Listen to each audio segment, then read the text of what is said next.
as you're sitting here trying to get the mind into concentration, the natural thing to talk about is how to get in, what to let go of as you leave the world outside, how to focus, how to work with your breath, how to work with your mind, your awareness right now, so that it'll be willing to settle down. It's very rare that we talk about how to get out of concentration or how to leave concentration, but it's an important skill as well. The Buddha listed it as part of mastery of concentration. And if you think superficially, you might say, well, that's the easiest thing to do, is to leave concentration. That's one skill you've gotten down. But actually there are skillful and unskillful ways of leaving concentration. So let's assume that you've had a good hour of meditation. Now the time is to get up and go someplace else. You've got to protect your concentration, you've got to protect your mind, because you've gotten it into a very sensitive place. In some ways you've let down a lot of your defenses, because the mind's busyness is one of its defenses, and that's been let down. You're staying with one object. You're sensitive, you're open to the object. You've got to protect that state of mind, because it can very easily get invaded. So the first thing you do is you stop and think about the hour that's passed. When did the mind settle down? When was the concentration strongest? When was the sense of well-being strongest?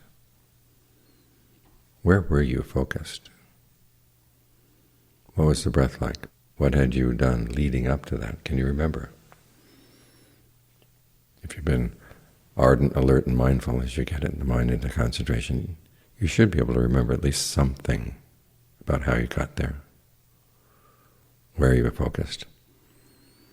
Or just assume that that's your natural place to focus the mind. And the next time you sit down to meditate, try to recreate those conditions. The way the breath goes, where you're focused, what steps can get you there. See if it works again. Sometimes it will, sometimes it won't, because after all, the mind is a very complex phenomenon. To become a skilled meditator, you have to realize there are many different ways of getting it to settle down. But it's good that you try to notice, well, what worked this time, because it may work again. That's the first step. Second step is to think about our sense of well-being you've had in the concentration. You dedicate it to others. Spread thoughts of goodwill. May other beings find the same peace in their minds, in their hearts. And let that be the attitude you bring out of the concentration into the world, an attitude of goodwill.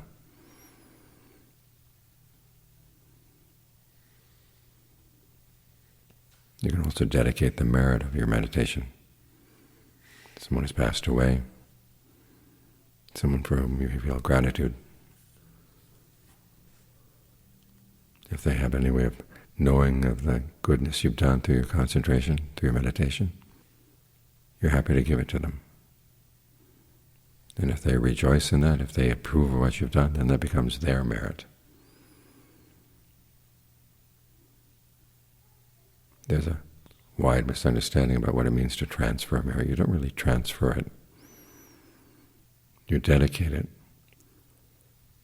And if the other person knows, then their approval becomes their merit.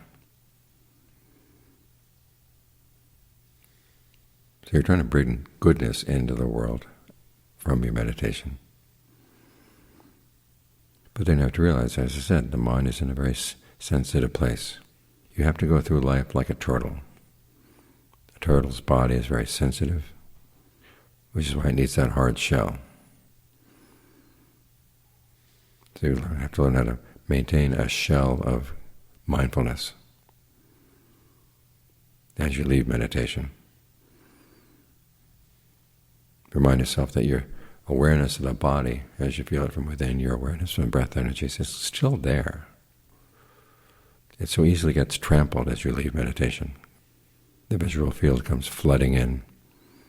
You start thinking about this person, that person, this job, this duty, what has to be done here, what has to be done there, issues in the world outside. And they squeeze your body awareness up into a little corner.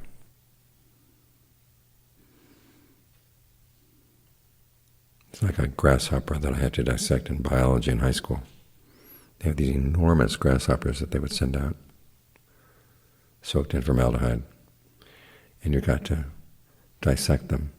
Well, mine happened to be a female, and she had lots of eggs, and her intestines and everything was squeezed into a tiny part of her body. That's what usually happens to most of our sensitivity to the inner part of the body, or the body as we feel it from within, as we engage in the world. It gets squeezed in tiny little places. So trying to assert that awareness, it's still there. Make that the framework as you deal with the world. Don't let the world trample it. And use that sense of bodily awareness as your post. There's an image the Buddha gives in the canon. Your six senses are like six different animals. There's a bird, there's a dog, there's a crocodile, there's a hyena, there's a snake, a monkey. And you tie them to leashes, and then you tie the leashes together. And if they don't have a post to which they're tied, then they'll pull one another here and there. Usually it's the crocodile pulls all the other ones down to the ocean, into the river where they die. What you need is a post. The Buddha says mindfulness of the body as you go through the day. And then based on that, you can exert some restraint over your senses. In other words, when you look at something, you have to be very clear about why you're looking. You listen to something, why you're listening. Who's doing the looking? Who's doing the listening? Is greed doing the looking? Lust? Anger? Ill will? If so, these things are going to get strengthened in the mind. Then you have to clean them out again. But if you have a sense of well-being in the body, that's the post. Breath energies in the body are good. It may be too much to ask yourself to be clearly aware of each in-breath and out-breath, but you can be aware of the general quality of the breath energy. Try to maintain it with a good quality. That sense of well-being makes it a lot easier not to go running after things. So in the Buddha's image, the animals will pull and pull and pull at the post, but if the post is firm, eventually they have to just lie down right next to the post.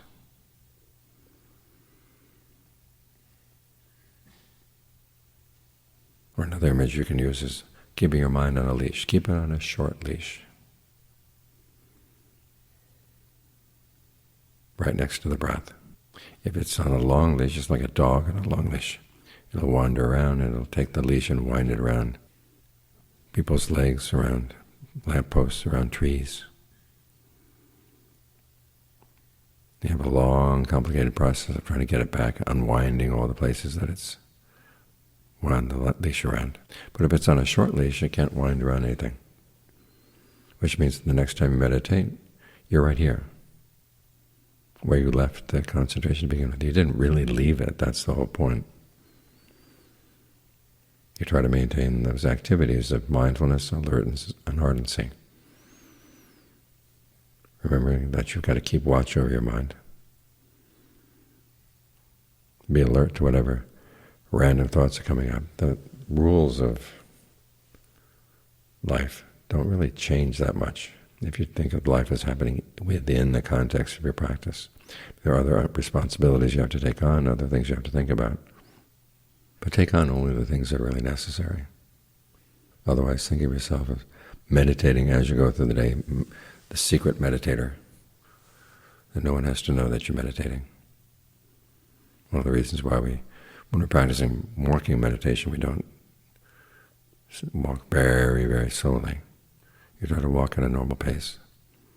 So when you go out into the world, you can walk at a normal pace and be mindful at the same time.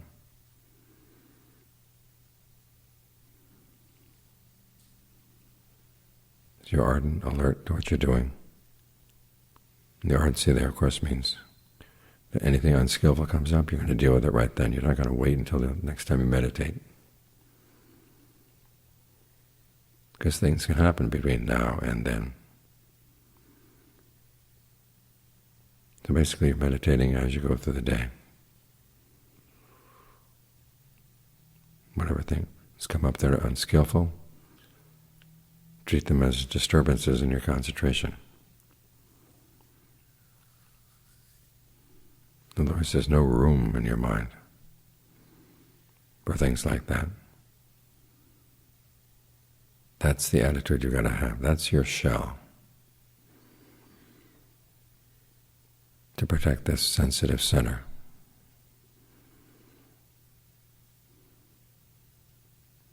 So the proper way to leave meditation is not to leave it, but to carry the skills into the world, because that's what you're going to need them. It's not the case that defilements come up only as you're sitting here with your eyes closed. There are lots of opportunities out there, which means you have to be extra vigilant. But you do it with a sense of well-being with the breath, so it's not a burden.